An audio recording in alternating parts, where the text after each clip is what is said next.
Hello, everybody.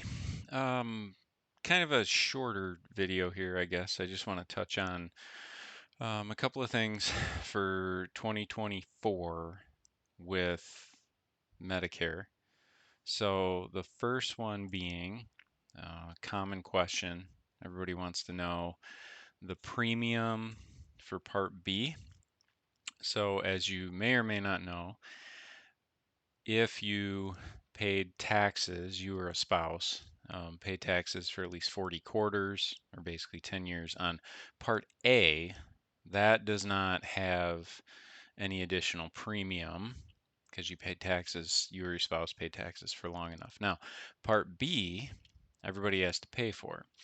So the base, what you would call regular standard monthly premium for Part B in 2024 will be $174.70. So that's up about 10 bucks. It was 164.90 this year in 2023. So going up a little bit to be expected.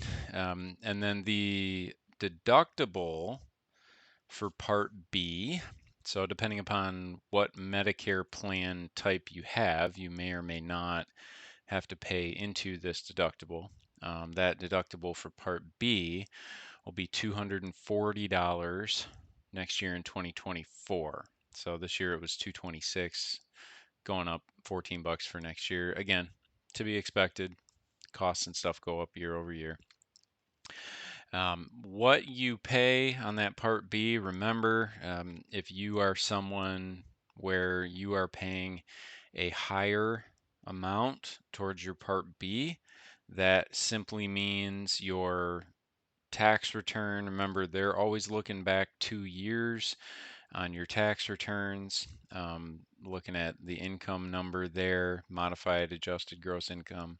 So if you're paying higher than the standard Part B amount, that would mean that in the system, based on tax returns, again, as they look retroactively, your income was at a higher threshold.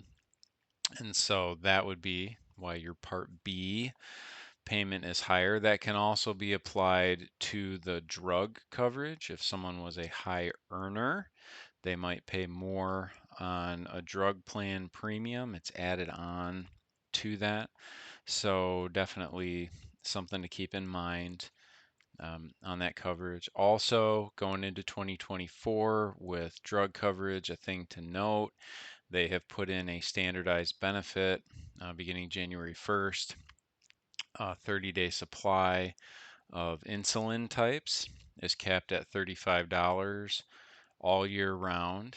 So that doesn't so whether or not you go into the coverage gap, the donut hole as people know it, whether or not you go into that or not, that $35 um, copay cost on insulin types is there. But important, and here we are in annual enrollment. Also important to look at your drug coverage for next year because I was looking at a couple of them this week, ran into some instances where an insulin that someone had this year was covered on their plan this year, but it's not covered next year. So very, very important to check on that. So yeah, just a couple of things, a couple of updates for going into 2024. Obviously, there's lots of changes that can happen on an annual basis, but those are the important ones that we get questions on pretty commonly. But definitely reach out. We can do a plan review. Again, annual enrollment period that runs until December 7th each year. So if you want to analyze your drug coverage, if you want to look at your Medicare Advantage plan, um, supplements like your Plan G and Plan F, those don't have an annual enrollment period, but we can certainly look at them. I always encourage people to look at those periodically because your premium can go up and all that stuff. So anyway, hope that's helpful, and we'll talk to you again next time. See ya.